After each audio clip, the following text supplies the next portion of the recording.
So we obviously have a ton to talk about. Got Boomer coming on, got Hokanson coming on. Auburn makes a coaching change. A lot of big games this weekend. Monday Night Football last night. World Series gets postponed tonight. But I have to start with what I saw before Monday Night Football came on Netflix, that I watched on Netflix last night before Monday Night Football came on. So there's a show called Human Playground. Okay? And Human Playground. Human Playground. It's like, it's not some like organ selling ring or anything like that. Don't bring the straight jacket in. Yeah. So basically, it's like humans that do things that like break the pain barrier, like doing like triathlons in the desert or like swimming in sub-zero, just stupid things. Let's be honest, things nobody else does because, well, we're just not going to do it. But there was some parts in it that were just absolutely sick. So they went, I think it was like in Mongolia or some part of China that they don't tell us about, whatever. And so these guys are out there and they're hunting with golden eagles on horsebacks. Okay, let's just think about that real quick. Just without me telling you any more, without divulging any information. I walk in here and say, hey man, I just got done hunting with my tame golden eagle, which this isn't a hummingbird, this is a huge bird. Okay, this is a huge bird. If it was on Sesame Street, it'd be Big Bird. All right, I'm hunting with a golden eagle on horseback. But watching it, and they roll in like Cruise of 10. Like, you want to talk about intimidating? All right, Dallas Carter comes out to play Odessa Permian. That's intimidating. They're big guys. It's nothing like watching 8 guys on horseback roll up with golden eagles on their hands. And these weren't small horses either. So what they do is they go to like the top of a cliff or like where you can see, right? Just the most obvious things you do if you were hunting with a bird. This golden eagle, not just an eagle, golden eagle, okay? It's like you have the gun and the golden gun on James Bond. This is a golden eagle. Sitting on top of like the cliffs or rocks, and this eagle, and then they just look. And then he'll look, and there's like a rabbit, and he'll be like, pew, pew, pew, pew, pew, and then let him go, or make some sort of That's what he says? Sound like Mario off Mario Kart. Like, listen to it, you think I'm crazy? He's like, I thought he was gonna let him go and be like, ah ha ha, or something like that. That would be scary. This eagle, the animal on land had no chance. This rabbit had no chance. Unless you're in a hole, or you have a gun or a weapon or a slingshot or a spear or something, you got no chance. It just literally goes down, grabs the rabbit, guy gets on his horse, follows down there. The eagle has the rabbit pinned. It's like they have trained these golden eagles to hunt. And then at the end, they're like, well, you know, they really don't have to do this anymore, but they just do it for fun. How do you ruin it like that? Well, because that shows you how much fun it is. You think hunting with a gun is fun? I grew up, I hunted deer, I hunted doves, duck hunting, all that stuff. Imagine hunting with where the other animal is the weapon. I just did. And it happens to be a golden eagle. What other way is there to live? I know. I felt like a Southern Miss fan the whole night watching it. It's like to the top. Auburn fires head coach Bryan Harsin finally. Big Game Boomer's going to join us to break down the top 2 teams in each Power 5 conference. And the Cleveland Browns beat up on the Bengals last night. I'm Jake Crane, and welcome to Crane & Company.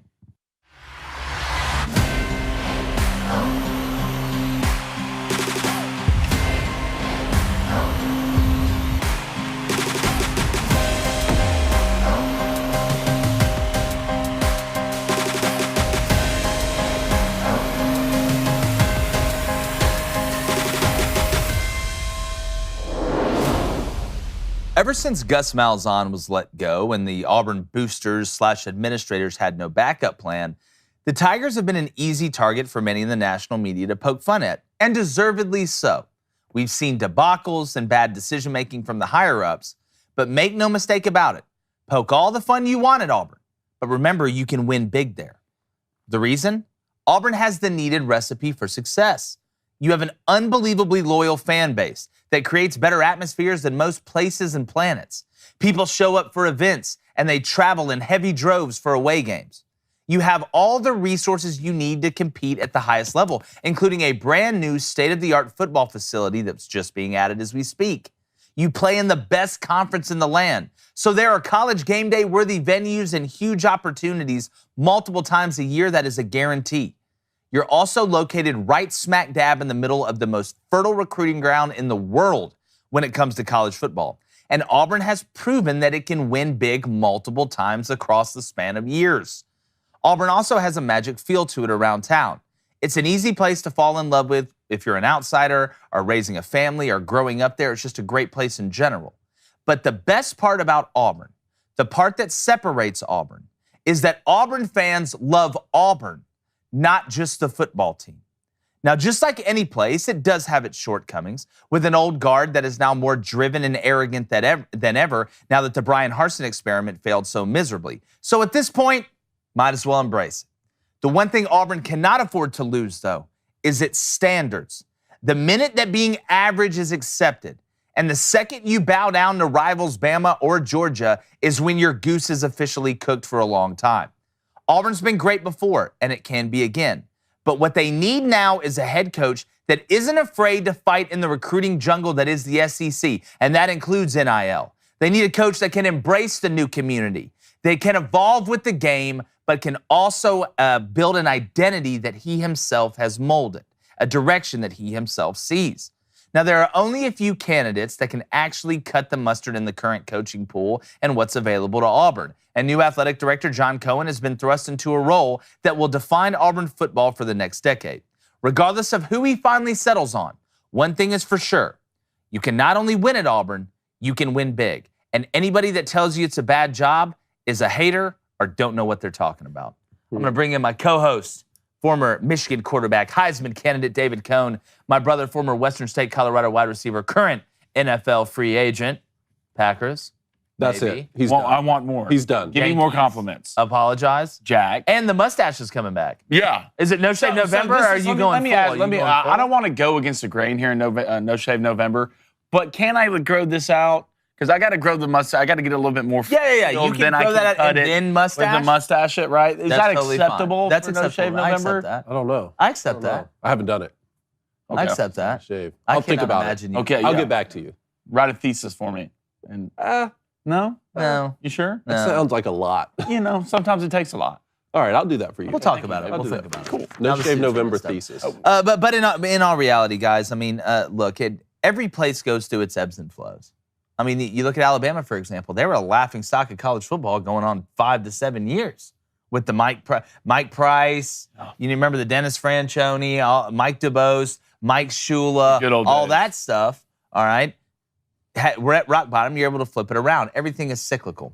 Auburn's had some bad looks with the boosters and the administrators. Obviously, they have deserved some of the ridicule that they've gotten. But if you think that Auburn is not a good job, number one, with what they can pay, all right, which is what we've seen. You want to know how much Stephen Leath, the president, costs Auburn? About $100 million.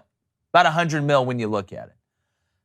You look at Auburn, where they're located at in the SEC. I talked about it. But Auburn has proven you can win a national championship. They've proven you can go to a national championship. And while your rivals, Bama and Georgia, are at the peak of where they have been, Auburn can win. And they were right to fire Bryan Harsin. Pack your stuff up, stop all the crying, get out of town, take your $15 million. Y'all can go take pictures in leather pants somewhere else. My thing with Auburn is you need a guy who is a dog recruiter that understands how to recruit in the SEC. That doesn't just mean that you can sit in a living room and talk good. That's not what I'm saying. It's knowing the places that you can go. What high school in Georgia can I go in and have a fighting chance in? What in Mobile, where can I go where they're not just going to automatically send the kid to Bama? And then go national and build it around like that. You also need to have ties to people down here that understand the lay of the land, that have the high school coaching connections and things like that. So it's not saying you have to be born down here or you even have to be the best talker. Bryan Harsin couldn't recruit.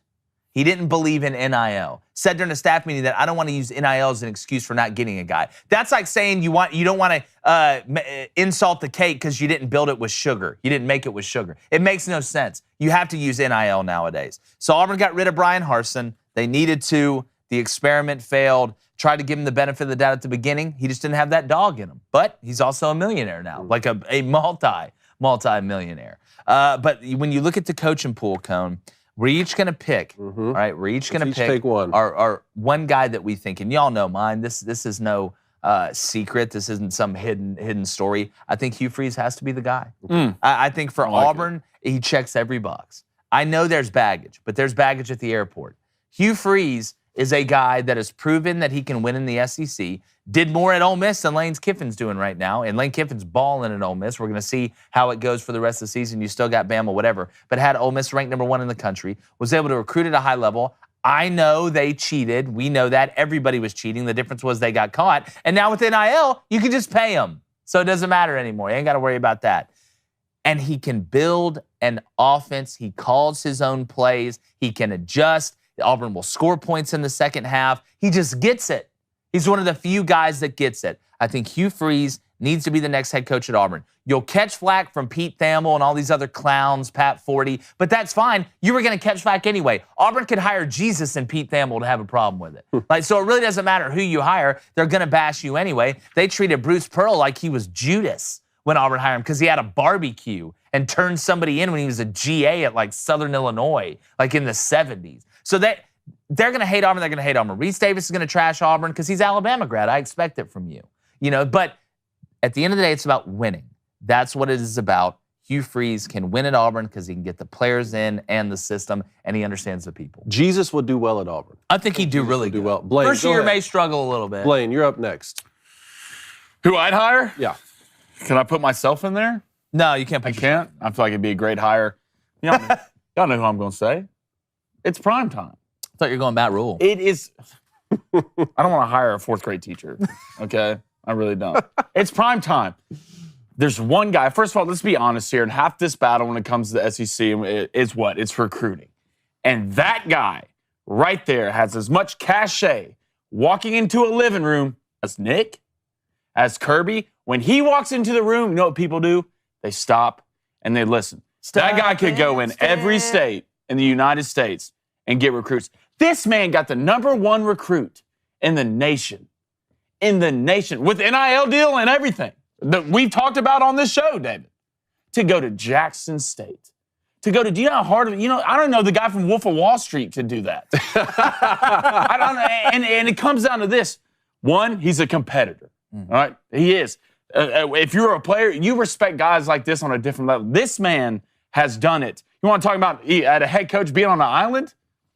Name me a guy who's more comfortable being on an island than primetime. And you will be when it comes to coaching the SEC, especially at Auburn. The culture's there.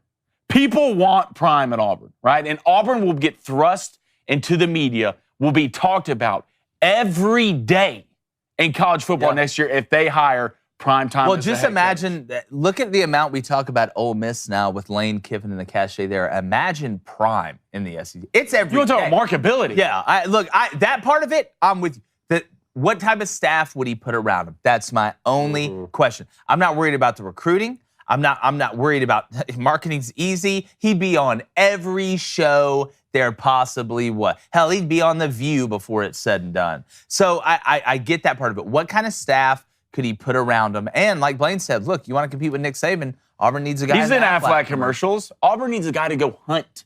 I need a guy in the jungle who wakes up and goes and hunts for his food. Yes. I don't need a house. Bryan Harsin was a house cat. All right, he got his food brought to him. Boise State, here, the same guys who always go there. There's almost a pipeline who goes there. Here's your milk, a little warm milk. Here's the ninth brother that's sip it up. You'll be Boise fine. State. I need a guy who goes and goes and gets it. Every morning, and Prime is that guy. He's a competitor. Well, yeah, it's like you want the guy that wakes up almost upset. Yes. That wakes up almost upset. Like, I have got to go ball to, if I do not do this, I did not do my job. And that competitive ego is a huge part. Bryan Harsin didn't have it. Bryan Harsin wanted to talk all the stuff. He wanted to talk about all of it, but he just didn't have that dog in him when it came down to it. You didn't want to go hunt. You didn't want to go get it. You need a guy that's going to go out there and get it. Somebody that's got it out of the mud before, that can get it out of the mud, that can get it out of the mud again. I don't think that's a crazy take. Just would he take the jobs, Michael? I mean, you got to drop the bag in front of him. I mean, if he wants to stay at Jackson State, I mean, man, more power to you.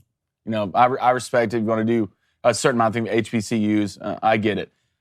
But deep down, Prime, deep down, Florida State ain't there. It ain't there. They're having a pretty good year. They are. Georgia Tech, you don't want to deal with that. It's Prime ain't going to Georgia engineering. Tech. You don't want to go through that. Auburn's proved, first of all, it's in the toughest conference in football, right? You play against the toughest competition. You get against the GOAT, against Nick Saban. Who he said he wanted, Kirby. his team wasn't ready to play yet, but he wanted to play. Right, and Auburn's proved what? One, they can beat Alabama. Two, they can win national championships. Auburn is waiting for a star to take the reins in that place. And there's anybody, it's Cone has a I start got a guy for you then.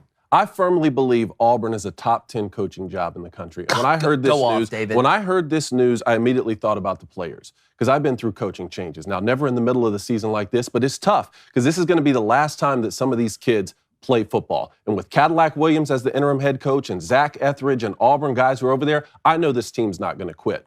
But if I'm the AD, immediately, I'm coming in, I'm running a cost-benefit analysis. What is the expectation? Now, I personally believe that athletic departments at universities should be held to a higher standard than just winning football games. I believe that, okay? You have an opportunity to develop young men. But if I'm the AD and the people who hire me, Jake, are saying, your number one responsibility is to win football games because what we've seen recently isn't working. The end of the Gus Malzahn tenure and the entirety of the Bryan Harsin tenure isn't good enough. We need to win football games.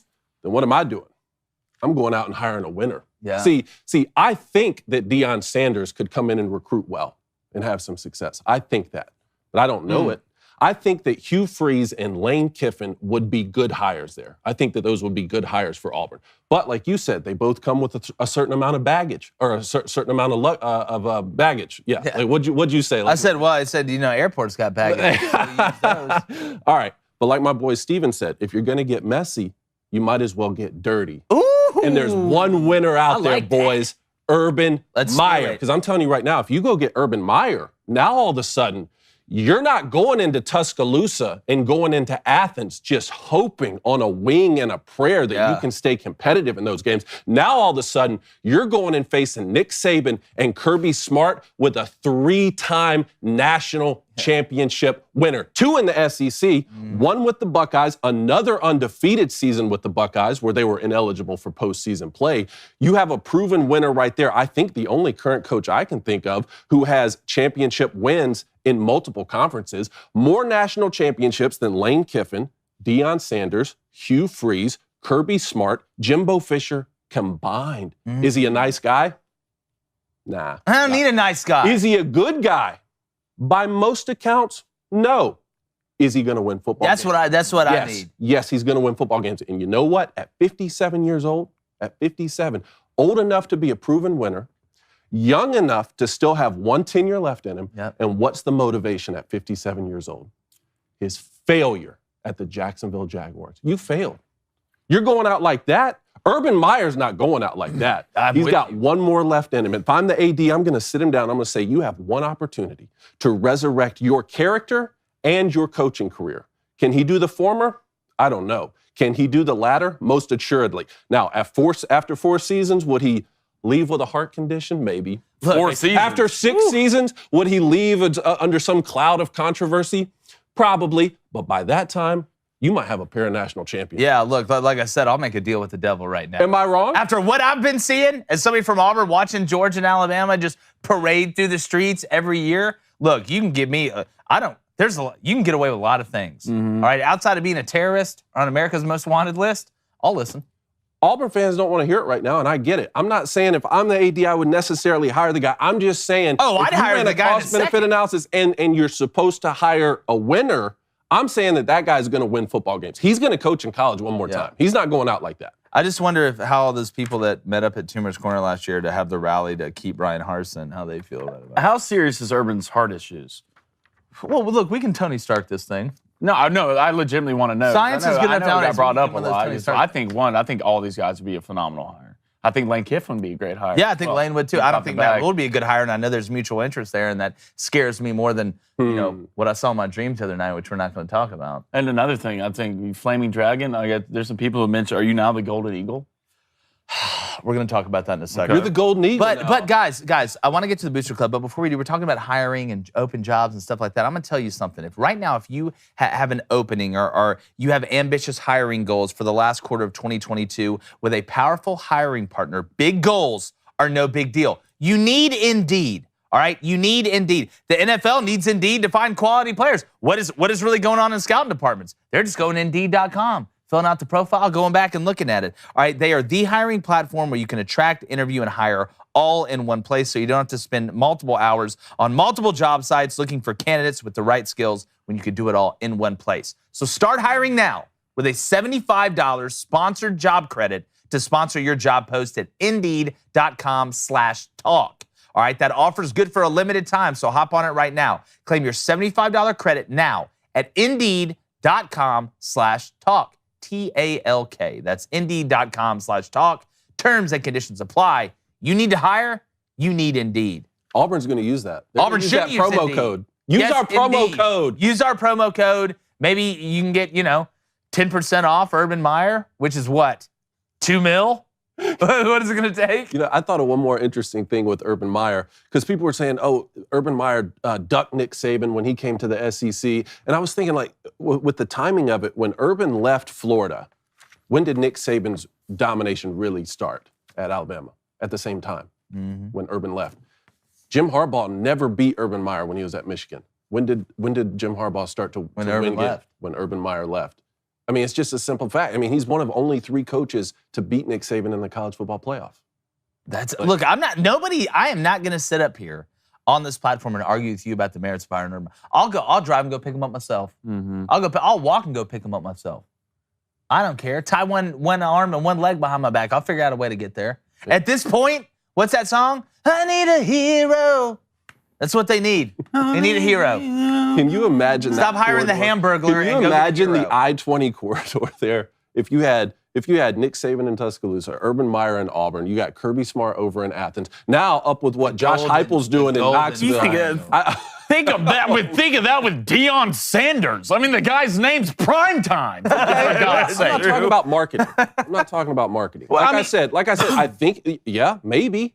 Can you imagine? Let me say this, though. He's as likely to win. Let me say this, though. My head might spontaneously combust in the SEC West if you add Urban Meyer, Brian Kelly, Nick Saban, Lane Kiffin, Mike Leach, Sam Pittman. Who am I forgetting? Jimbo Fisher.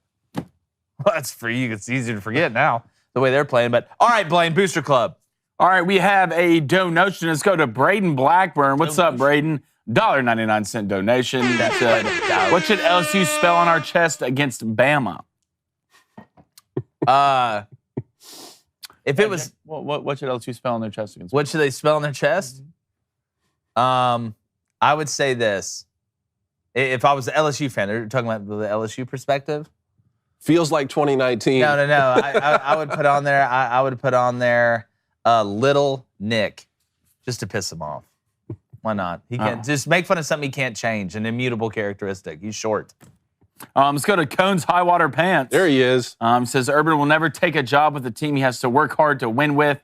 He wants a place he can win now, Coney. Yeah, he said that to me on Twitter before, too. Look, Urban Meyer had success at Utah, we forget, too. I mean, got Alex Smith drafted #1 overall. I don't remember Florida balling. I don't remember Florida balling before he got there, right? Wasn't it the Ron Zook years? I mean, he didn't recruit Chris Leak. So I'll give him that, all right? Right? I think Ron Zook recruited Chris Leak before that. But he's the one who came in and won a national title with Ron Zook. Very true. Now, with the Buckeyes, that's a little bit more true. He inherited a top-notch program that Jim Tressel had already built up. That one I get. But I feel like he's an Ohio guy. He always wanted to coach there. And Kirby Smart took over a similar situation from Mark Richt at Georgia. So, look, he's not a good guy. I'm not even saying I would want to play for him or maybe even have my kid play for him. But I am saying when a recruit is going to play for a coach, you're not going to be friends. No, it's a job. It is an actual job. Yeah. All right, let's go to Emmanuel C. What's up, E-Man? He says, Prime is an egomaniac. You can never question him. He's giving 60 Minutes interviews like he's a deity.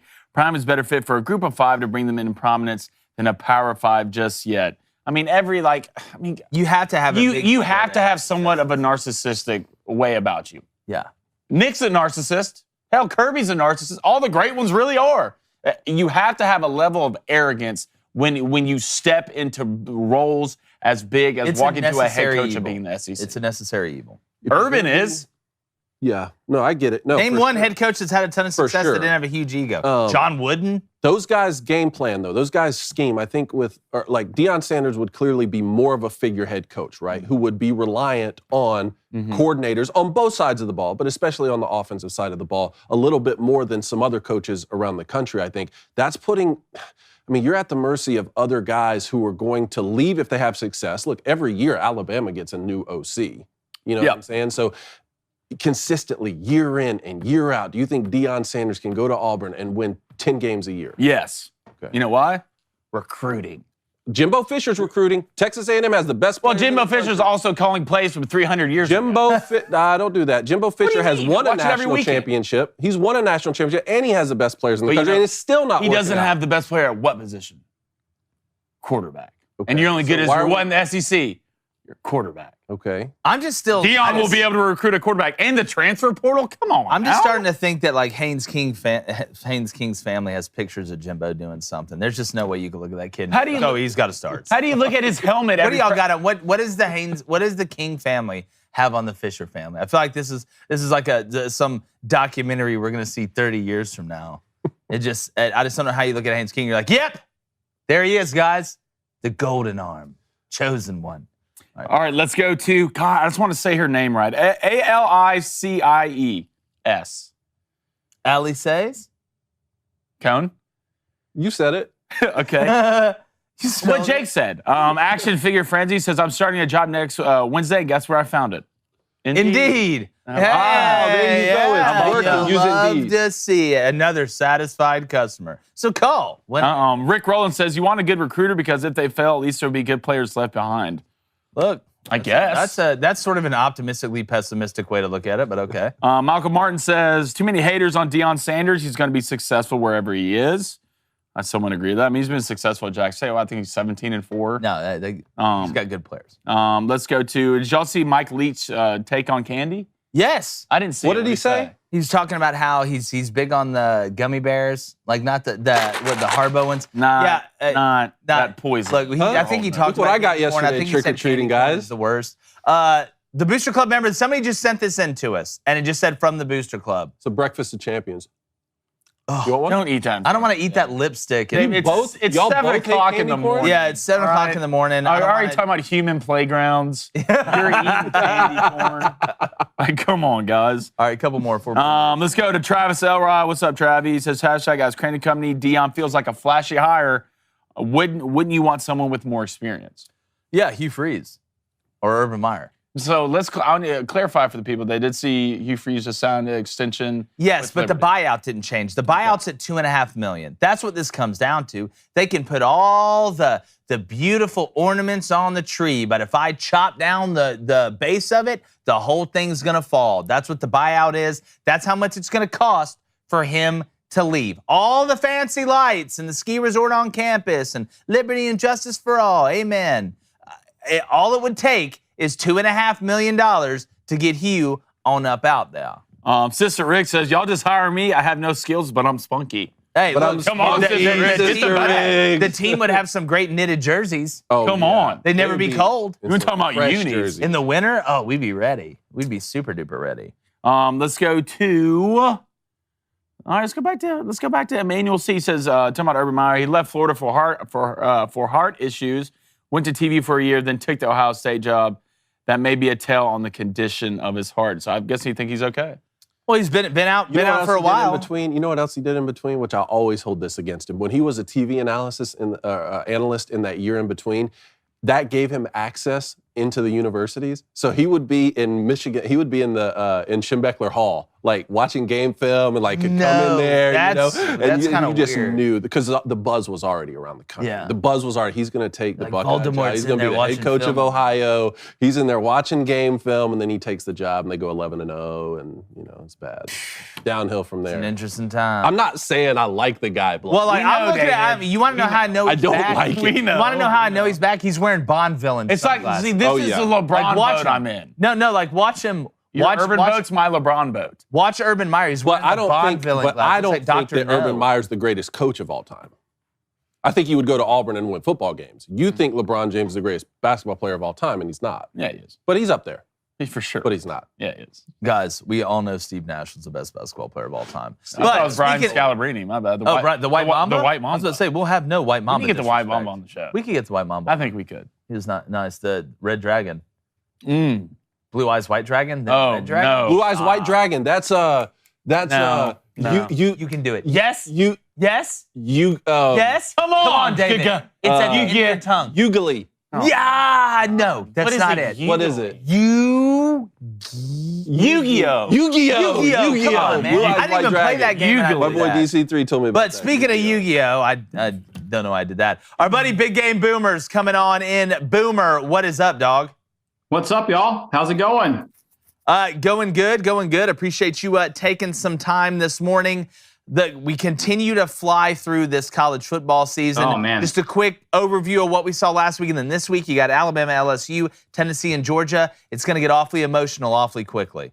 Yeah, well, first off, I mean, I know last week I said that Michigan State was going to beat Michigan. So, this is for Cone. I've got this Michigan State helmet here. I'm done with them for this season. They've let me down too much. So, goodbye. Get it out of here, man. Right off the bat. I've got the Wolverine helmet here. Okay. So, you guys are good. You're for real. And I think you're better than Ohio State. So, I was wrong about Michigan. Cone. Very wrong. Yeah, Cone just gone. Yeah, it's great Cone show just today, guys. Great show everything today. he was about to Bryan say. Harsin's Like Ryan in the office is like, It's erasing everything he was about to say. Yeah. That's Well, now funny. you got to put the gun away that you brought. oh yeah, put the gun away. All right. Oh, man. Off to a good start there then. Yeah, well, Yeah. Go ahead, Boomer. Well, no, I mean, it was kind of a slow weekend. I mean, every weekend is great for college football, but I mean, not a lot of upsets. I mean, you had Wake Forest kind of lay an egg to Louisville. That was kind of a shocker. Other than that, I mean, it was kind of a quiet Saturday. Yeah, I know K-State was a favorite too, but goodness gracious, they Billy clubbed Oklahoma State in every single aspect. And guys, I forgot to bring this up in our best of worst. miss a Guys, donation? Iowa scored 33 points. Yeah, no, I know. I'm trying to. I don't know I had what the under. volcano erupted Yeah. or if aliens landed on campus and was like, here, throw the ball. And gave him like a secret thing to throw the ball. I don't know, but they scored 33, fellas. It's like Brian Ferentz touched the side of the spaceship. Yeah, Keanu Reeves came down, like there's like a big ball and he was complaining about everything. So He we was like, staring chill a cat out, I in the promise. eyes. Yeah, it was weird. All right, Boomer. Well, we digress. We always do lists. We do some different ones. So we decided to go top 2 teams in each Power 5 conference. Boomer, give me yours. All right, here we go. ACC at Clemson, obvious number 1. Number 2 would have been Wake Forest if they didn't just drop the ball against Louisville. So I got UNC at 2. I think Drake May has been impressive. They play in that crappy Coastal Division, so it's just kind of hard to tell if they're legit or not. Big Ten, I've got Michigan at number 1. I think they're better than Ohio State. I think watching Ohio State against Penn State, I mean, they really struggled. And it looks kind of like the same Ohio State team from last year. I don't think they're physical enough in the trenches. And I think Michigan, I mean, it's crazy I'm saying this. I think they're better than Ohio State. Big 12, got TCU. I mean, they're undefeated, but it's like every game's pretty close. But just because they're undefeated, I've got them in there. K-State at 2. I mean, what they did to Oklahoma State was just. I mean, that's the biggest butt kicking I've ever seen a Mike Gundy team take in Manhattan on Saturday. Bad. Yeah, it was. I mean, that was just wild. And then Pac-12, I've got Utah as the best. I think they are the best. I mean, I know they lost to UCLA, but they beat USC, and I trust the defense. I trust the physicality up front by them. I think if they played UCLA again, they'd win. I think they'll beat Oregon in a couple weeks. Then down to the SEC, I've got Tennessee at 1. I mean, you cannot tell me Tennessee is the bona fide number 1 team in the country, in my opinion. I mean, it's look at their resume, look who they've beaten. It's been impressive. And then you got Georgia at 2, who is, I mean, they're Georgia, they're talented, but I mean, they haven't looked as dominant as they did last year. But Tennessee, I'm telling you guys, Tennessee better be number 1 in that college football playoff rankings tonight, or there's some serious bias going around. Yeah, I mean, it is a double whammy for college football tonight. You got MACtion, which we all love that time of year, and then you have the first college football playoff rankings being released. And, you look at some of those teams up there, Boomer, it's so funny if you just rewind back. That's why I tell everybody that's freaking out about Auburn or if their team's down, this thing's cyclical. Hell, 2, 3, 4 years ago, then you look at Tennessee and Michigan, they were kind of a punching bag a little bit of what Tennessee was going through, and then Michigan not being able to get past Ohio State. Now they're happier than a bunch of fat kids at Pop-Tart camp. So Pop-Tart camp. Is that a real thing? If it is, there's probably a lot of fat kids ago. I'm jealous because I didn't know that was a thing. Well, if they have brown sugar cinnamon ones and they heat them up and put a little butter on it, you can sign me up. I'll be a counselor. Such a basic Pop-Tart. You know what? We're not getting into that right now. But we're not getting into that right now. But look, we do have some similarities in our list too, Boomer. If you look at ours in the ACC, we had Clemson like you, think they're going to go undefeated. But the second one's Syracuse. All right, I think right now you obviously can make the argument for North Carolina, looking at their record and what they're in the Coastal. I just don't trust that defense. I've watched them play every single weekend. I know against Pitt they looked a little bit better. I don't trust them. I think if Syracuse and North Carolina played, there'd probably be a combined over 100 points in that game. But I feel like Garrett Schrader, even though he's a little bit beat up with Sean Tucker, with Gatson and some of the guys they have on the outside. Our honorable mention for the ACC, Notre Dame. Join a conference, dog. You're affiliated. A conference. You're affiliated enough. We are now putting Notre Dame in the ACC. Yeah. From now on, we are referring to Notre Dame as an ACC. There, I did it. Y'all don't want to do it? Y'all did it in basketball. Y'all want to go play Syracuse and all these ACC? You're in the ACC now. Congrats. Yep. I just feel Colleen Houston staring at me. Well, I think Colleen would be fine with it. We're about to find out. Yeah, no, we're going to find out here soon. We're going to find out. She wakes up jacked and tan. She just did say Pop-Tarts are mid. Yeah. We'll talk about that later. Pop-Tarts are not mid. Yeah, They're not we'll talk about that either, later. But they're not mid. Yeah, they're a breaded candy. Yeah, let's put it that way. All right, so let's move on to our next conference here. But I did love to honorable mention Notre Dame. That was a great idea. Big Ten, Michigan, Ohio State. Yeah, we all know that. I think you'd be great. Penn State once again decided to look the dragon in the eyes, and they got burnt. That's what happens. Who's the best though, Jack? The best of those two? Yeah. Right now, in my opinion, it's Michigan. The Buckeyes. Neutral site. I know why. Neutral site, it's Michigan, but I think Ohio State wins because it's in the horseshoe. The Buckeyes, for sure. I will not be the one. I'm not going to be the one to jinx this Michigan team. Okay. They're destined to lose. They'll never win another game. They're awful. I'll be the one. And then we'll see you November 26th. I'll be the one. Physicality, David. Wasn't it Stephen Deese? Isn't that his name? Yeah, Stephen Deese. Deese, excuse me. And I know it's French. Came on the show. Physicality. They're Michigan right now, an offensive line. What's a better offensive line right now? They're up there, man. They're up there whipping people's ass. Mm-hmm. There's not another team who go up there. It's like, hey, we're not going to get fancy. There's a bunch of big pissed off First of all, we're going to fight you in the tunnel. Yeah. I mean, the last 7 weeks, there's been 3 fights. Yeah, Michigan trying to fight. Man, I'm fired up, Wayne. I'm ready for Thanksgiving. We go, hey, they're the type of team who's on the other side, like, hey, we're going to run the ball right here, and we're going to see if you can stop it. Come stand right here. Blake Corum's going to run it right find out for 4 quarters, really. That's exactly right. All right, so our Big 12 top 2 teams, we got TCU, and then we went Kansas State. After watching them, like you said, bulldoze Oklahoma State right now. I mean, Baylor, I know they had a nice win, but Adrian Martinez, they did it with a backup quarterback. Will Howard. Looks like every guy I ever went to high school with. Like, they did it with him. Ball in the past 2 games. All right, let's move on. We got the Pac-12. This is where we're different. You went Utah and USC. Boomer, we're going Oregon and UCLA. USC's defense, I know they lived off turnovers early. I know they lost a tight game at Utah. It was a hell of a game. And I know they've got witches running around. I mean, it's a witch conference. It's WitchCon 2022. You got Jordan Addison, Mario Williams, Travis Dye in the backfield, Caleb Williams. The offense is not the problem. Don't trust the defense. Love UCLA's physicality, running the ball still. They played catch-up against the Oregon, our other top team in the Pac-12 there with Bo Nix, who has absolutely put 1 and 1 together, figured out at Make 2, and then figured out how to be a Heisman finalist. Dan Lanning's doing a hell of a job out there year 1. Then in the SEC, it's Georgia and Tennessee, and I think you do. Right now, if I had to pick neutral site Georgia, Tennessee, I think it's an absolute fisticuff, showdown, fight, but I'm taking Georgia. I'm just taking Georgia. Ooh. I think they got that it factor. I think they're a little more physical. And they could force Tennessee to get into a couple 3 and outs in different spurts of the game that would make the difference at the end. It'd be tight. All right, love what Tennessee and Josh Heupel's doing, but I think Georgia wins that game, guys. Go ahead. Can they get to Hendon Hooker? Right. Well, then here's the thing, though. He gets the ball out so quick on the screen game. That's what Tennessee does. They split their run game up in inside zone. They'll run some gap, but a lot of it is getting the ball out quick on the perimeter, so you can't get to the quarterback. That's why they're not. How many times do you see Tennessee behind the chains when there's not a penalty?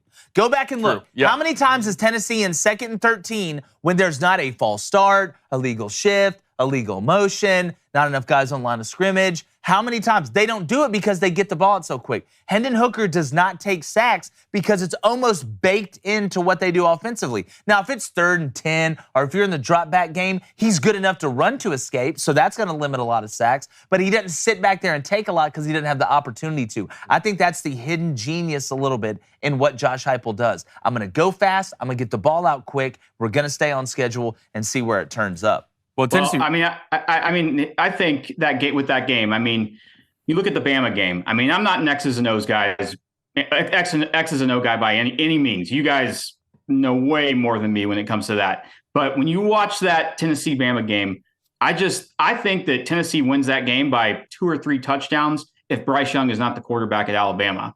So I just think I don't see Stetson Bennett and that offense being able to keep up with Tennessee. I don't. And I mean, no one has stopped them. The most impressive thing for me with this Tennessee team is how they went into Death Valley and just beat the living daylights out of LSU. Yep. And we're not talking enough about Tennessee's defense. I mean, look what they did to Kentucky last week. So I think that you've heard a lot of similarities to this, calling this Tennessee team like the 2019 LSU team, and you can kind of see it. I mean, this is a special team, a special year, and I think they go into Athens and get the W. Yeah, I like I said, I think Georgia win. Right now, I'm feeling Georgia winning it. We're going to make our picks with Jeff Foxworthy on Friday. He's going to be our guest picker. Really excited about that. But it's going to be a hell of a game. All right, Boomer, while we still got you, let's go ahead and look at another big game this weekend. Alabama at LSU. If Alabama drops this one, all right, we talked about this yesterday, the scenario where a 2-loss Alabama team can still win the SEC championship and somehow Nick Saban will weasel his way into the playoff. But does LSU, what chances do you give LSU of not just keeping it close, but actually winning this game? It's a night game in Death Valley. They're happy about that. I mean, I want to say that Bama should win this game, but I mean, Jaden Daniels has been playing very well the last couple of weeks. I mean, he put up some numbers against Ole Miss and on the road against Florida. But I've got to go with Bama here. I think they win a close one. I think they're just more talented. But I think, what's the line on that game? Is it? I think it's Alabama. It was minus. I think it was minus 13 Bama. It's a pretty high number. That's a lot of points, especially that's high on the road at LSU. And Bama's defense, the way they've been playing. Well, Bama's gonna have to turn the ball for LSU to win. I think Bama's got to turn it over at least twice. Right now, it's minus 13.5 Alabama, and the over-under's 58.5. 58.5. So they're thinking. I mean, that's a lot of points. Man, they're thinking. I mean, what 38, 20, something like that. They don't have the TTPs. Yeah, they don't have the TTPs yet. Boomer, it's going to be a hell of a game. Is there anything else that kind of catches your fancy? Clemson, Notre Dame could be interesting. Clemson's running out of roadblocks. In a good way. Notre Dame does play up and down to their competition. You've seen that all season. I mean, beating Syracuse and UNC and then losing to Marshall and Stanford. I mean, I expect Notre Dame to be ready to play that game. I think it'll be a close game. We'll see. I mean, I'm not sold on this Clemson team. I think the biggest question, we've got the college football playoff rankings that come out tonight. Where is Bama going to be ranked tonight? Because I think they'll be put at 5 above potentially Clemson and maybe TCU, and it's going to just cause a firestorm on Twitter. The Bama bias is there. Yeah, if they were doing it right, in my opinion, Tennessee would be 1, Georgia would be 2, Clemson would be 3, TCU would be 4.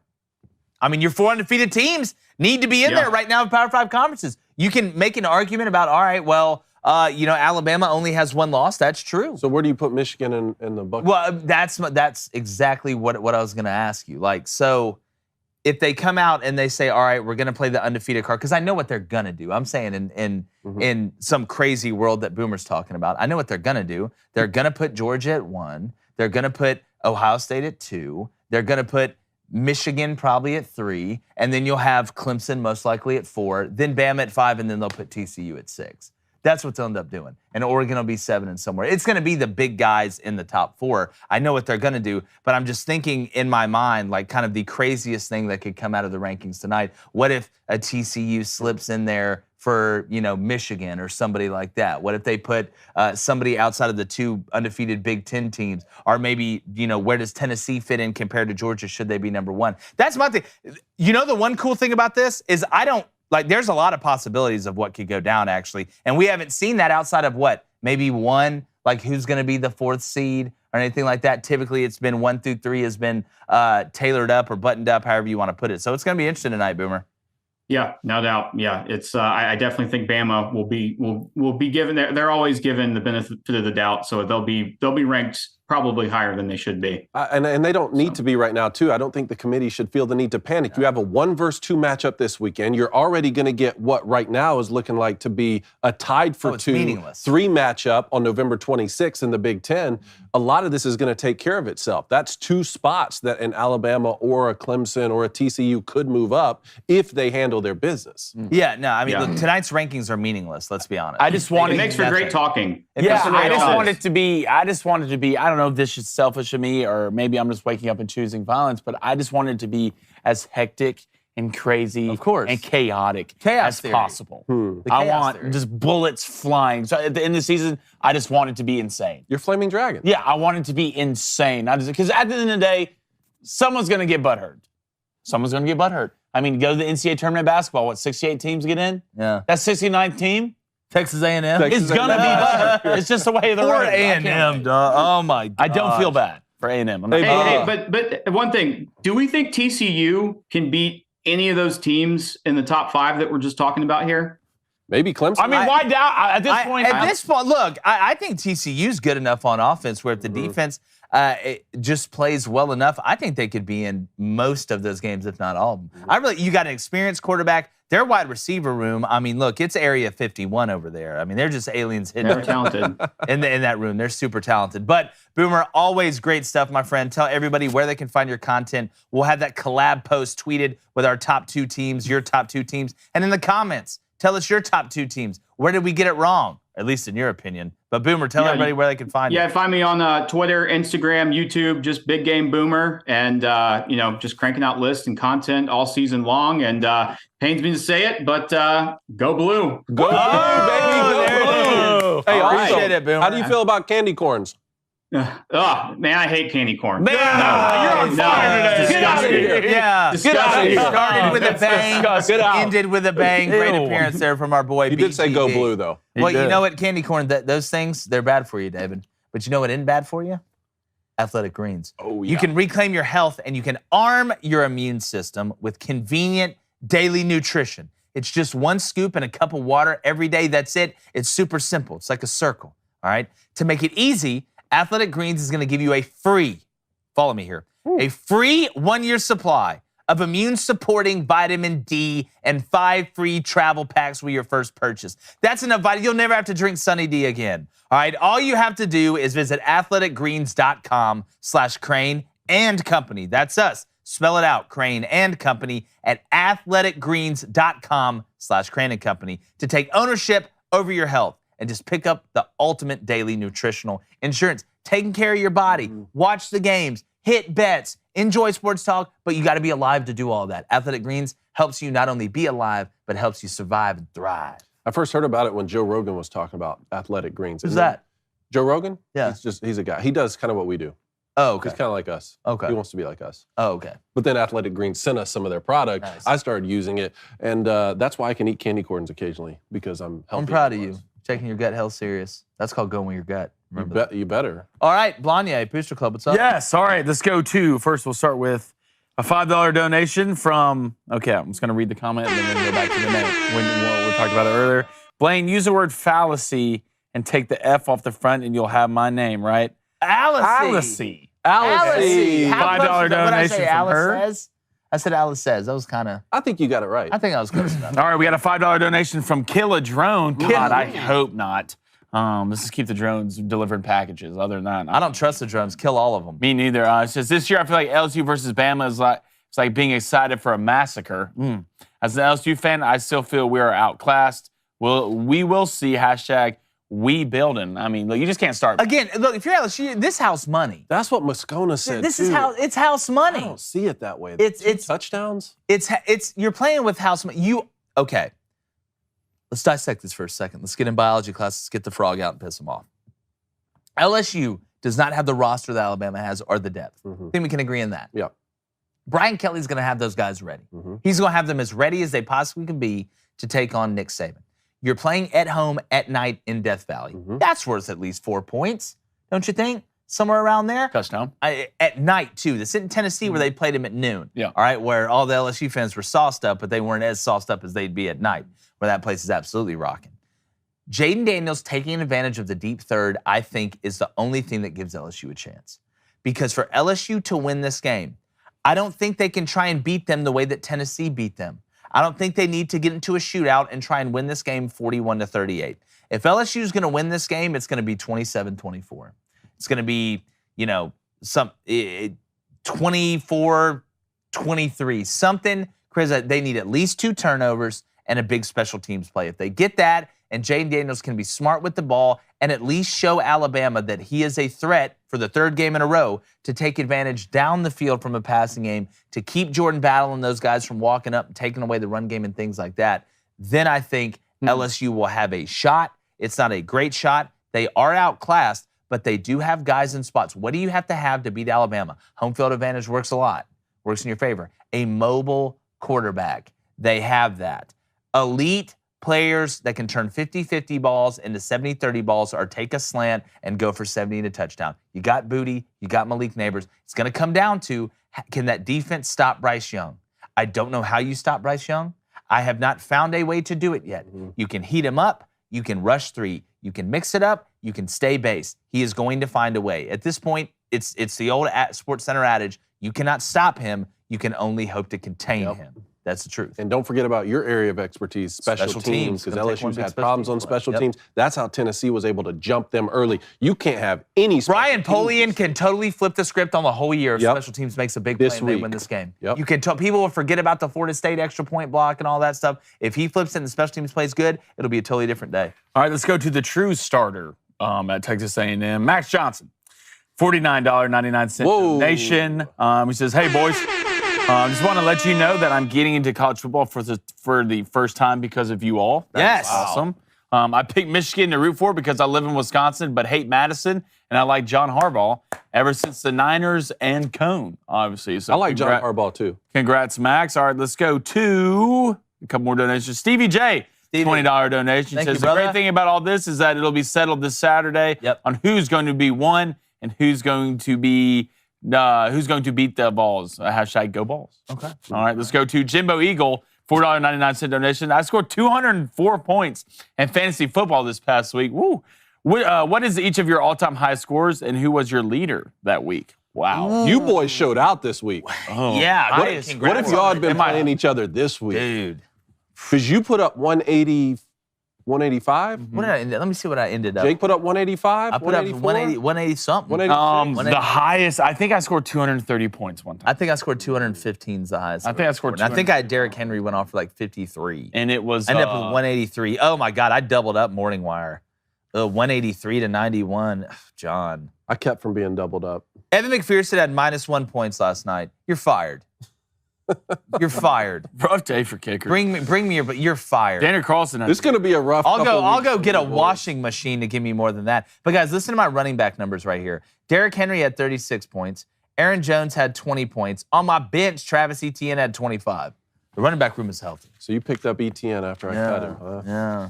This hot thing's starting to pay off. Yeah. Darby Lou said the same thing because I picked her up on Darby. Well, Darby Lou picked her up on her team because I told her she should. Let's put it that way. Yeah. She said, man, it was a good move getting DeAndre Hopkins and just waiting around for 6 weeks. Yeah. It was nice. When did you get him, Blaine? You got him late. I drafted him. I think it was like 10th round. All right, we got Hokanson. He's still a cheater, but you know. Yeah, we got Hokanson coming in here in like 8 minutes. Before we do that, let's get to a punter go. Let's do some punter go right here. NFL edition. The 49ers right now, 4-4.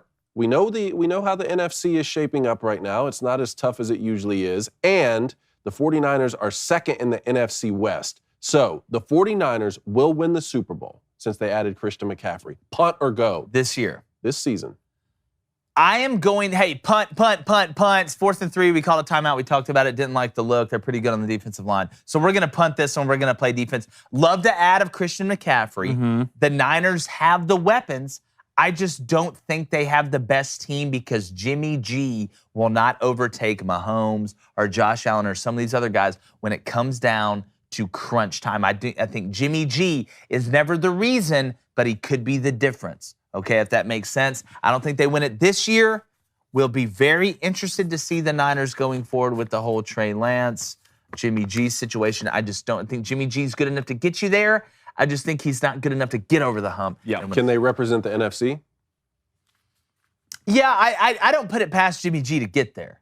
Okay, I don't put it past him to get there. He's almost gotten there with worse teams than this. But, I mean, you do have Christian McCaffrey, Deebo Samuel, George Kittle, Brandon Ayuk's a freak show out there. And like you said, you added McCaffrey. The offensive line's not bad. The defense with Bosa and those guys you think is good enough to give you a chance. We've seen them nut up when they've had to at the end of the season. So I wouldn't shock me if they got there. I just don't think Jimmy G gets you over that hump. Eagles. Yeah.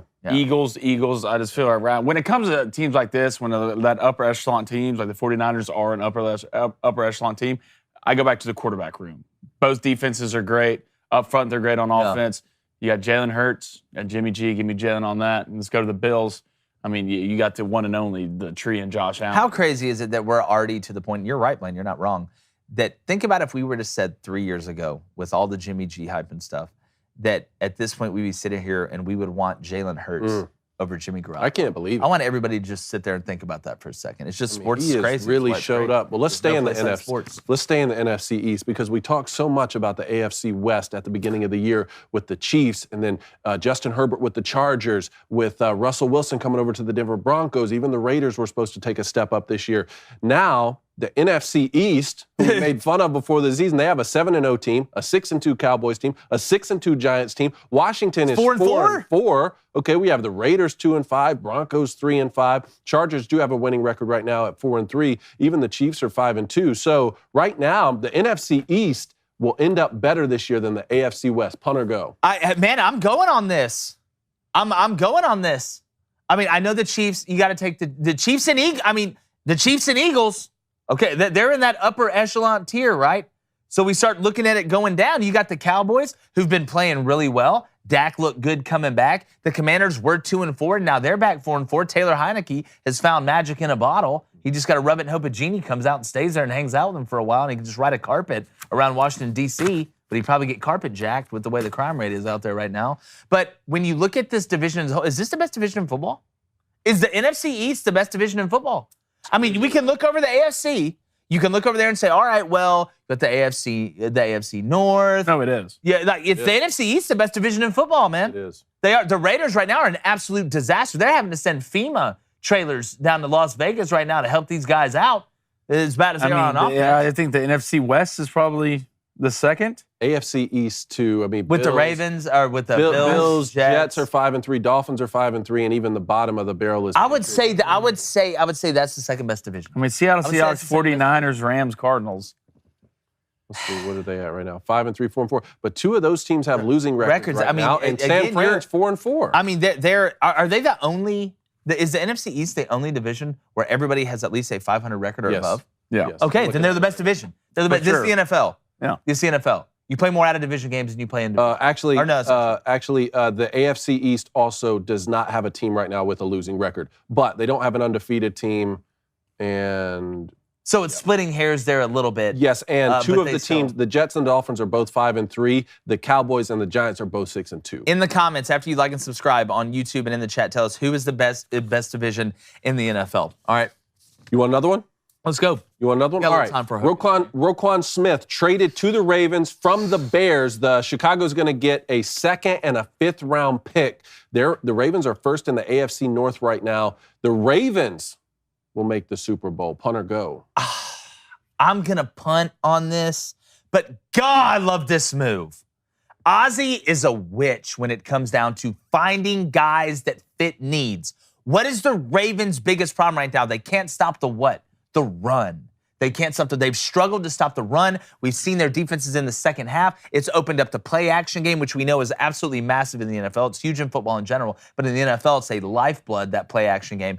Now that they were going to be able to bring in Roquan Smith, who's the leading tackler in the NFL. Okay, you're not bringing in Johnny, I'm going to try to tackle. You're bringing in the Terminator. This is going to change the way this defense plays.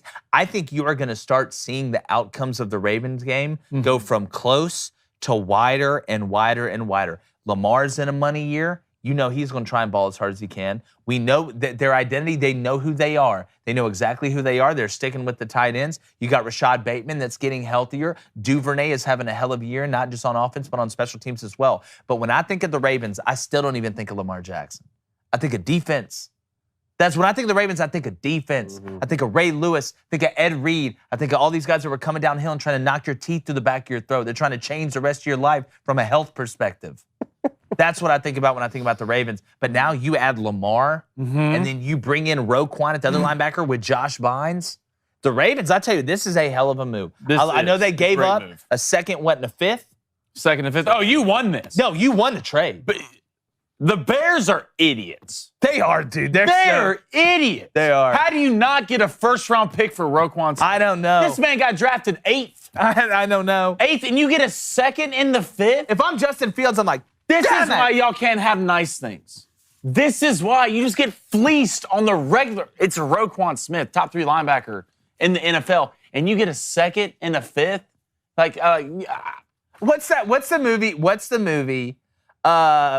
the guy from Van Wilder in it? Why can't I remember? Ryan Reynolds, where he's living in the video game world. Free guy. That same bank gets robbed every time. Yeah. And the bank teller's like, oh, it's 9 o'clock on Tuesday. I'm getting robbed today. That's what the Bears are like. The Bears are just NPCs, that's all. It's computer-generated people. That's a great That was a good movie. Very that underrated one I've seen. movie. You don't get a first-round pick for Roquan Smith. That's very true. That's very true. But I'll tell you guys, and we're going to get to the World Series here after we get done with Hokanson. I'll tell you he's another first-round pick. Our guy, Justin Hokanson, got up with us this morning from On 3. Hoke, I know there's not a lot going on in Auburn right now. What can you possibly have to talk about or write about? Go ahead. I'm glad you got that out of the way. Yeah. No, it was a good transition by you, by the way. No, it's been it's been wild, man. I mean, we knew it was coming. I think it was just a matter of, kind of when it happened. We were sort of narrowing towards the end of the season, so you knew it was coming. The timing of it happening yesterday was I think a shock to a lot of people when it happened during the day. Well, Hoke, you were on your way to see him, weren't you? Yeah. Yep, I was. That was very odd. He wanted to see me about something I had written. Maybe it's when I said he shouldn't be with the team when they go to Starkville. That could have been it. But yeah, I was going there literally 10 minutes before I was supposed to meet with him is when the email got sent out. So you can imagine he was pretty surprised too. What if they had asked you to fire him? They're like, hey, Hoke, we know you got a meeting with 2 minutes. Do you mind just telling him he's fired? Listen, it's very possible. In 10 more minutes, it's very possible I could have been in the meeting. Like when it's a book. That's a book. When the PR, when media relations or, Kirk Sampson, who runs that, when he gets the news, hey, let's send it out, I could have, and maybe that meeting would have been cut short. I don't know. That would have been really, really wild. But yeah, it was a crazy day. Harsin fired. Cadillac Williams named interim head coach. Multiple staffers let go. Tight end coach Brad Bedell fired. Offensive coordinator Eric Keesaw fired. Brad LaRondo, who is kind of Harsin's right-hand guy, is gone. Darren Usher, who was kind of handling recruiting operations and was very tight with Harsin, is gone. Drew Fabianich, who they brought in from the Cowboys, to be the GM, he's gone. Sam Pittman, strength and conditioning coach, gone. Every one of those guys are Boise connections. The only one left is Jeff Schmedding to coach the defense. And, my guess is they didn't have much choice there, probably. Yeah. You need a defensive coordinator. And that's so I guess there wasn't a lot of choice there to leave him. So a lot of crazy stuff happening on Monday. Yeah, without a doubt, the chicken parmesan sales are going to go down in Auburn with LaRondo leaving now. But, Hoke, we talked about earlier on the show, our candidates, our top guys. I think Hugh Freeze Cone mentioned Urban Meyer. Prime. And Blaine wants Deion Sanders. Just right now, right? And look, I think there's some seriousness, there's some validity to the Matt Rule talk. I think there's some mutual interest there, even though he did just get a $40 million buyout. I'm not big on hiring guys that just got paid $40 million. How motivated really are you? Are you just coming over here to start trying stuff to see if it works? But Hoke, right now, I know you guys have your hot board at On 3, but can you give our audience the top 3, maybe 4 names that you're hearing, maybe in order of who you believe is more likely at this point, which we all know it's shooting fit. It's shooting, trying to shoot at a star right now, and typically the first guy you hear never gets it. Yeah. Our latest coaching hot board yesterday included 4 names: Lane Kiffin, Hugh Freeze, Deion Sanders, and Matt Rule. I would say right now, Kiffin is possibly the top priority. And then past that, it's hard to tell. There's some interest in Rule. I think Rule was making phone calls yesterday asking about the Auburn job. Deion, there's interest there. I've said all along that he would get a serious look. There are people that want him to get at least a serious interview, a serious look, and I think he'll get that. There's the dynamics of that's different. I mean, that's the power brokers trying to get behind Deion Sanders is going to be tough, just mainly because of his coaching resume. It's not so much his personality. I mean, he's Jackson State. That's it. I mean, if you just took the Deion thing away and just looked at his resume as a head coach, it's a lot unproven. It's a lot of unproven, qualities there that you have to get guys behind. But he'll get a look, and then Hugh Freeze has been in the mix the whole time.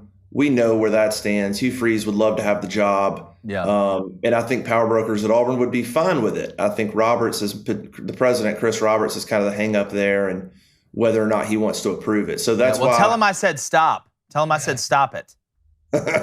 So Lane, I don't know. It's Lane Kiffin. There's a lot of attention on him right now. The issue there is the money. I mean, he wants, a 10-year deal for $10 million. That's not going to happen. I mean, I just would be blown away if that happens. I could see, I wrote that I could see a 6-year deal with $8 or $9 million. But I don't know about a 10 for 10. But when, I think if this gets down the road and he sees the brand new facility that Auburn's building, they're about to open in December, the football facility, $100 million. You see the NIL commitment from On to Victory. And the collective there, it's a lot better than what they've got going on at Ole Miss. And and the other thing is this is when it gets into the minutia, but the 4-year contracts in the state of Mississippi is the thing that bothers him. It can never go over 4 years, and he wants a 10 for 10 kind of deal. So Lane Kiffin's certainly a name to watch. Yeah, I wouldn't be shocked if they beat Alabama if there's like an executive order by Tate Reeves saying, all right, Lane Kiffin can have a job for over 4 years. Nobody else in the state of Mississippi, not even myself, can have one for over 4 years. But I do want to ask you before we get to Cone's question, Hoke. John Cohen gets named the new AD. From everything I've heard, we know he's been at Mississippi State. This isn't the yes man that a lot of people think. I know he ruffled some feathers at Mississippi State because he told the boosters, you can kick rocks, I'm going to do it the way I want to do it.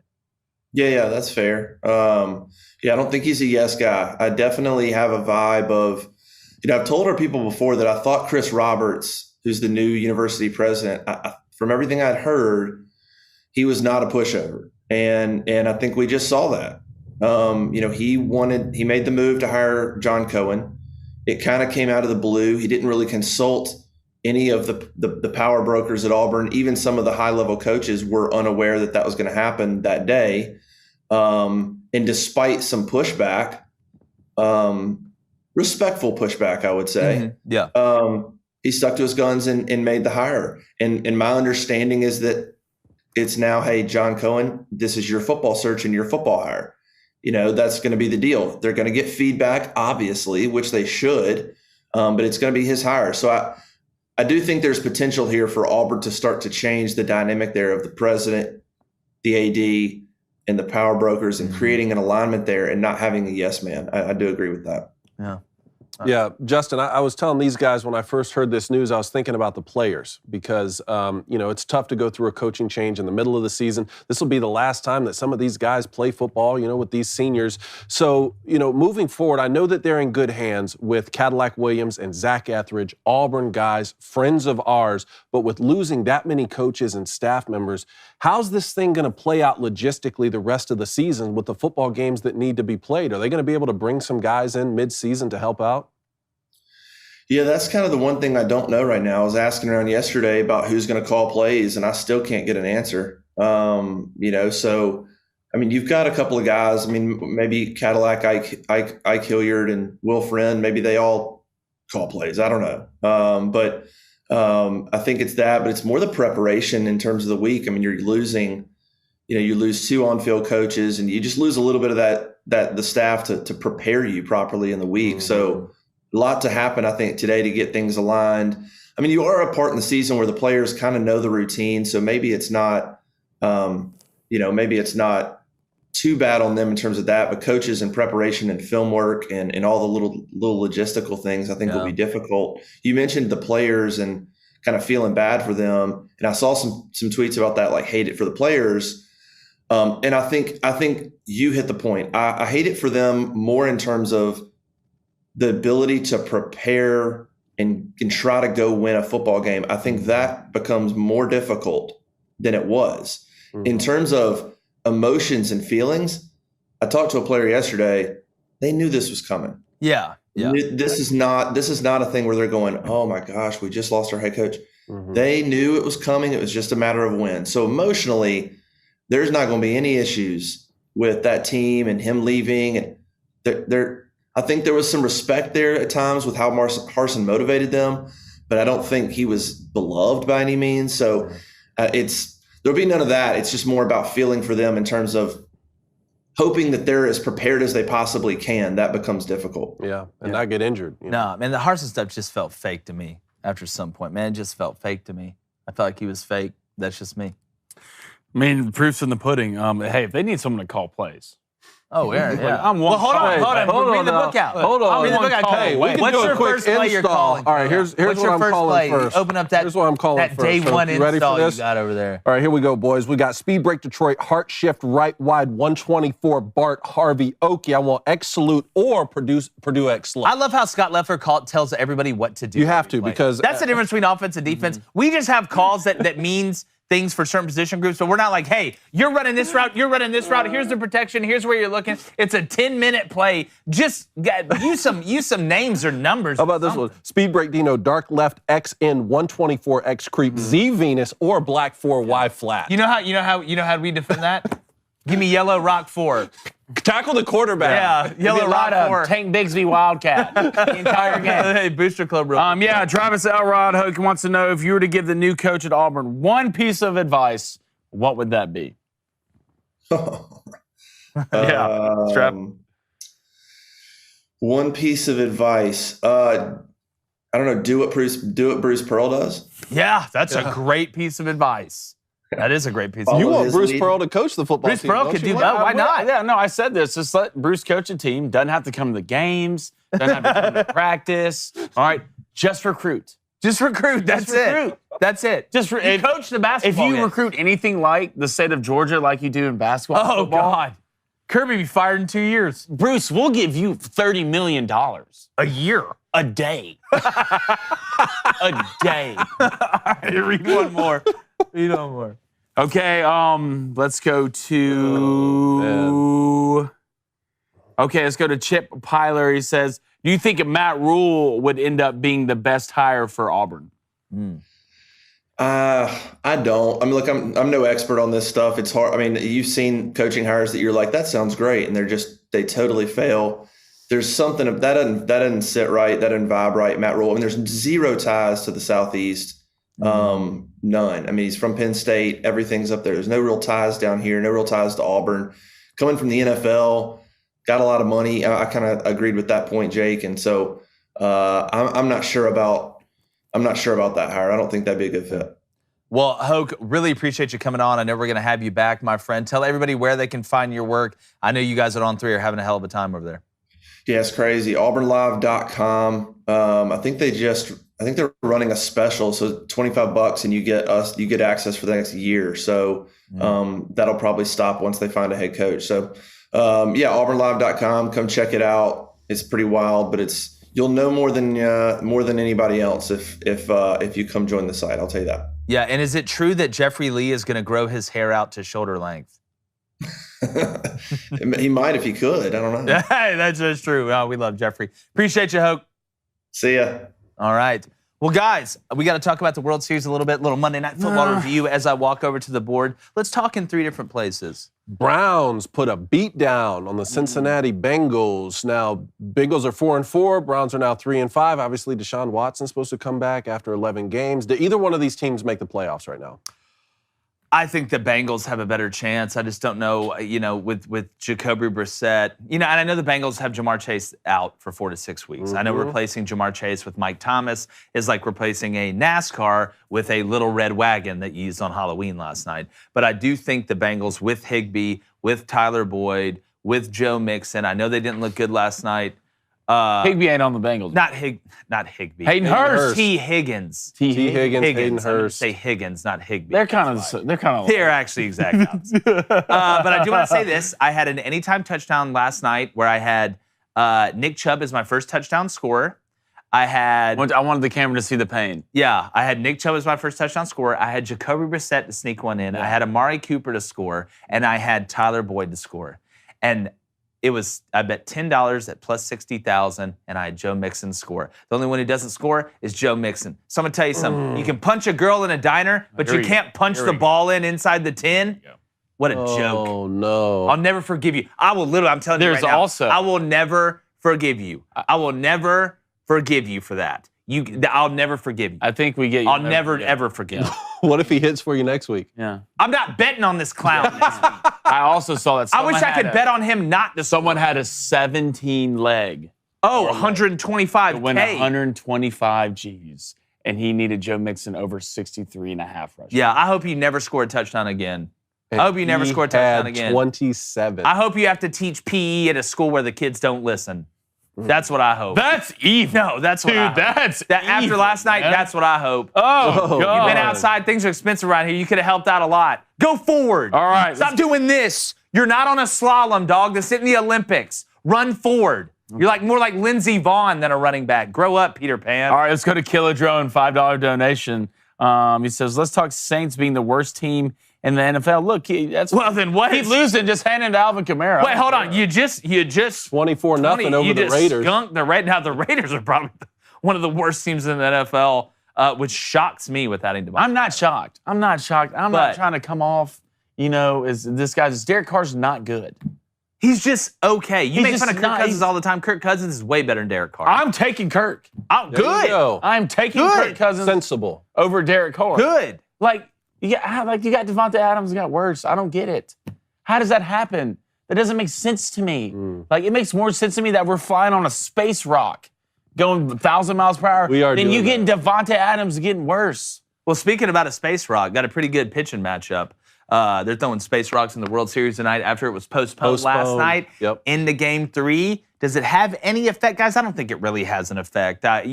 Each team gets that day of rest. Each bullpen gets that day of rest.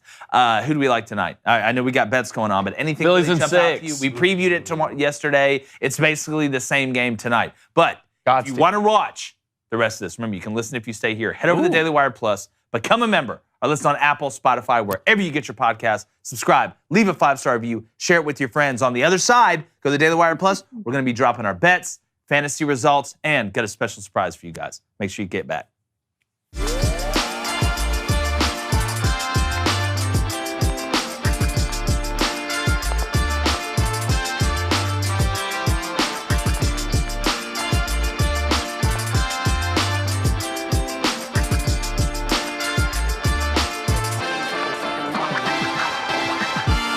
Dang it.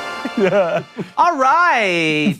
And we're back. What's going on in the chat there, Blaine? All right. We got some donos here. Donos. I'm just going to hit one for everybody. It's going to happen. It's not going to happen. Y'all will forget. I'm going to sneak in your house. You're both old. We're not going to forget about the pie. You're both old. It's going to happen this week. We're going to forget? Okay. No. There we go. Chocolate Sit down. You got to sit down. That's not chocolate. It was whipped cream. I don't even like chocolate. Blaine, It's sit not down. chocolate. Sit Sit down. down. Sit down. Sit. Guys, down. Hey, I'm not. Your Sit. brother. I'm not. Sit. Your brother. It's in the face. wore a I don't like straitjacket chocolate. Can we not I just wore a get straitjacket in the vanilla winter. 90 Sit minutes, down. and he ate a chip that almost killed him. Does wardrobe know? Oh, they're Everybody about knows. Everybody Yeah, knows. why do you think they put you in a t-shirt today? See, you thought we were gonna cooler. talk about mothers. Oh my! All right. I'm not So, ready here we for go. We're this. gonna go. Hey, Justin, Let me get can I these hit- donuts out first. All right, let's do the donuts first. All right, we got DQ. God, Speaking of DQ, $1. No, I'm not ready for this. I'm about to go and shower. Yes. $1.99 donation says Kiffin to A&M and Lanning to Auburn. That would be bold. Rhino Caliendo says, I'm grateful. $10 donation. Rhino, appreciate it. I'm grateful for everything John Cohen did at MSU, but I hope that Benedict Arnold drives Auburn into the ground. I hope that Benedict Arnold drives. that's a dark turn. SEC schools need to stop plucking our guys. Dogs are going to roll Auburn. Hail State. you Then we go. got They are another. going to beat Auburn. There you go. We agree on Isn't that the ultimate irony? John Cohen leaves Mississippi State for Ryan Auburn. Caliendo Same with week a $2 Auburn plays. donation. Jack Cohen is going to invite Chad Morris back. You watch your mouth. Yeah. You watch. All right. We don't speak of that name. That's like Voldemort. All right. Before Blaine's face turns into a pie factory, let's go through these bets. We got any more donations? Anything in there before we go? You gonna try and long? We got a lot of donations Yeah, here, here we guys. go. We got a lot of donations. Here's what we here. got. Give me new month. I'm going to do my speech on Friday. New month. Congratulations, Thank you, sir, sir. on Thanks, winning the Coach. month. Congratulations. Thanks, Coach. I mean, ran away with the thing, Yeah. too. Dude, now that it's over, I Are definitely you doing ran your away with speech that one. today? Friday. Wait, did my parlay? Just do your speech. No. Why are you dragging out till Friday? Because I'm going to hit you with this pie in the face. This dude. One thing at a How time. about cool would it be was like you do your speech and then hit me in the pie with the face, right? Yeah. Look at him now. That's, got him thinking. that's actually on my list of things I wanted to do before I died. So. Look at him now. I don't know. We may do that. All right, tonight, Maction. It's back. Action. Guess what? Life's too short to bet the under, right? Especially when it comes to Maction. Who knows? Who knows when it comes back? That's the most glorious. Who knows? It's like, there's no volunteer in this tribute. It's either going to happen or it's not. Ball State, Kent State over 60. All right, both these defenses struggle. Kent State, really good running the ball. I hope they don't eat too much clock. They're terrible against the pass. Ball State, 60th ranked pass off. Where are you going? Nowhere. 60th ranked pass offense in the country. No. Sit down. Good, you can keep that on until I come over there and pie you in the face. All right, then, Buffalo, Ohio, over 60.5. You want to talk about bad defenses? I mean, they're immunocompromised, all right? We talk about comorbidities. That is the defense on this team. Over 60.5, which that's the alternate line. I think it's a 58.5. That's plus money, plus 105. Could we start out 2-0 this month? Can we keep the fire going? David, This what are you isn't your guessing month. at This today? isn't your month, but congratulations on last month. Thank And you. I did hit my plus 800 same game. You parlay did. today. Chubb TD over 90 yards. Jacoby Brissett over 220 yards. Amari Cooper had over 60 yards, plus 800. Did that get me close at all? It got you basically even units for the month. Okay, gotcha. So All where right. it really counts. All right. November 1st, we're off to a hot start right here with these two. Life's too short to take the under. I do agree with that. But also, if you take an under bet, you're winning from the very beginning. And I like that. Ball State, Kent, under 64.5, minus 145. We can both hit, right? Yeah, we can both. We can both hit. There we go. Astros, money line, minus 130. Look, I still have Philly in 7. I'll stick by that, but I think Astros won tonight. All right. I made a bet. So yeah, give me Ohio money line. First of all, it took 2 bets today that were tomorrow, so great way to start the day. Give me Ohio money line plus 120. I'm pretty sure the quarterback's been there for 11 years. O'Rourke? Rourke, He's yeah. been there still there. He's older than Mickey Rourke. He's still there. If you haven't figured it out by now, buddy, I can't help you. Give me Kent State minus 7. Does that say plus or minus? It's minus 108. Sure, it's not plus. You tried to trick me. Okay, it's minus 108. They are playing some other team in the MAC, and They're playing Ball State. Ball State. There it is. There it is. You know what? Didn't really get to dive in. That means they'll both hit. Yeah, That means so, 100% going 2-0. Baby Cone, he wants the Ohio Buffalo over at 58.5, and he's going to go World Series Nerfy, our only, well, Cone, you're taking Houston money line, so it's not our only baseball bet. World Series Nerfy, minus 120. Good little pitch and matchup tonight. I just don't believe in Noah Syndergaard. Yeah. So that's just all right. Is there a poll? right. Is there a poll? Yeah, there's a poll. You Hey, go ahead I and need get to out take everything. Do I need to take the mic out of my ear for this? No. I want him to hear every bit of it. You'll be fine. Cover the mic with You'll my be hands. fine. All right. Who will be Auburn's next football coach? All right. Hugh Jake. Freeze. David, will you throw the pie? Yeah. No, don't put candy corn on it. Don't put. I'm allergic. I'm allergic. I've known him his whole life. Hold on, I got a couple more. Come, will you pie me in the face? Why? No, I don't want to hear it. He won the bet. I'm pieing you in the that face. is true. Accept All right. it. Who will win Auburn's next football? Who will be Auburn's next football coach? Hugh Freeze, Lane Kiffin, prime time. You didn't put Urban Meyer on there. I only get 3 You options. didn't put Urban Meyer. I only get 3 options. This is what the Booster Club wanted. Hey, What are you gonna say now? Powder. No, say it to the people. Show the camera. Show the Say camera. it to the people, Conserve Dave. your powder. Say it to the people. Conserve your powder. All right, what are my choices? Lane Kiffin, Prime Yeah. Time, and Hugh Freeze. Yes. Going off the poll that I put out on Twitter. Everybody wanted Deion Sanders. Yeah. Everybody wanted Deion Sanders. I don't understand it. I'm going to go Deion Sanders 40%. I'm going to say Dion 41. Wow. You're gonna do your boy he like that? No, I'm talking about what they're thinking, not what I think they should do. Kiffin 33%. Okay. Primetime 32%. Hugh Freeze 35%. That's because they know. In I know this you chat, they watch. know. I know you watch. He likes They to know. keep down. All right, I do want to say, before we go, I'm going to give my speech on Friday. All right, because I want to take some time to write it down. I want to thank you for making good on your bed, and I want you to understand how lucky you are that you get to get hit with delicious baked How do we need to goods. do this for And- the camera? And I had to eat basically something that landed here from another planet that one. Well, let's not forget. All right, a year ago I got in the trash can. or something like. No. I'm not saying that. But I also had to eat poison that I was remember made that. from David. I remember that. So David, when you eating some poison? Yeah. Look. You had to Make wear it- a Well, Met- you had to not- wear a David, Mets hey, jersey. with David all, was- with you all had of my to wear a guys. Mets David was jersey. eating poison on the show today. Yeah, so you actually were. You were eating candy corns earlier. All right. Yeah, this is All right, All right, ready? guys. All right. I'm gonna this. I Please made a take the bet. underneath plate, David. okay. And All I'm right, gonna. candy corn. How Here's- hard are you going? I'm not. Look, I'm not going to tell you how hard. The thing is, I need. Oh, yeah. This is from McKenna's Treats, by the way. McKenna's Treats McKenna's made this Treats. pie. Okay. Order them. This They're is delicious. homemade. Oh, this McKenna from- made this. McKenna's Treats made this I feel like pie. we're wasting it. Huh? Yeah, I feel like we're wasting No, we're not. it too, We're not guys. wasting Don't waste What am I it. saying? Eat it. Listen, when it look hits you in the face, All right, eat here we it go. all. This is like the dream come true for me. Just give me a second to enjoy this. Hold on. So everybody on audio, I just want you to vibe with me. Make him count it down. Do it. You ready? Do it! You ready? I love you.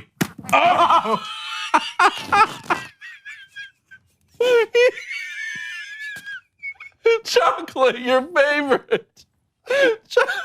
Get. That was funnier than I thought it could ever be. Dude, the sound it makes. This is great. I can't. This Want is some great. more? It's like junior year spring break. This is great. All right. All right, guys. Anyway, athletic greens. Athletic greens, guys. There's paper towels down to I your can't left. Hey, see. we got our Beamer ball towel here. You want that? Yeah, I can't see what's going on. All right. I'm I'm gonna hand you the paper towels. Lloyd. I'm half a Helen Keller right now. I don't know what It's else. chocolate, your favorite. I hope you guys have a great night. Enjoy the action. Enjoy the World Series. And This is great. like the chances of us not making good on our bets, Oh. you do have to take a pie to the face. We're going. Vincent Van Gone.